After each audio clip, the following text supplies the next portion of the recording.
দিদি, কি রে, কেমন আছিস? ঠিকঠাক তো? ভাই তুই আয় আয় আয়। হ্যাঁ হ্যাঁ, ভালো আছি। তা তুই হঠাৎ কি করতে এলি? না, অনেক দিন থেকেই আমার তোর জন্য মনটা কেমন কেমন করছিল, তাই ভাবলাম একটু ঘুরে যাই। হ্যাঁ, যাক এসছিস, ভালো হয়েছে।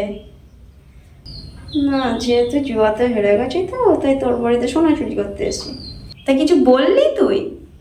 না না, কিচ্ছু বলিনি। বল। আচ্ছা, টাকলা জামাইবাবুটা দেখে যা, বাইরে বসে বসে খবরের কাগজ পড়ছে কি ফোন ঘাঁটছে। তুই গিয়ে তো জামাইবাবুর কাছে বস। হ্যাঁ হ্যাঁ, আমি রান্না বান্না করি, দেখি। যা যা। কি জামাইবাবু, ভালো আছো? ঘাটের মাটা আবারে চলে এসছে জ্বালানোর জন্য। ভাই নাও, এবার আলমারির চাবি দিয়ে রাখতে হবে। হ্যাঁ, সাও বসো বসো, সালাও। হ্যাঁ, বসে বসি।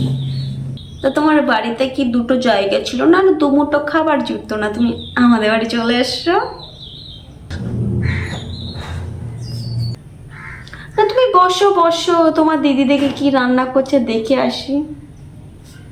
এক হ্যান্দির বাবা, এক হ্যান্দির বাবা, ভাই ডাক পড়েছে দেখেছো? হ্যাঁ আসছি, যাচ্ছি, দাঁড়াও।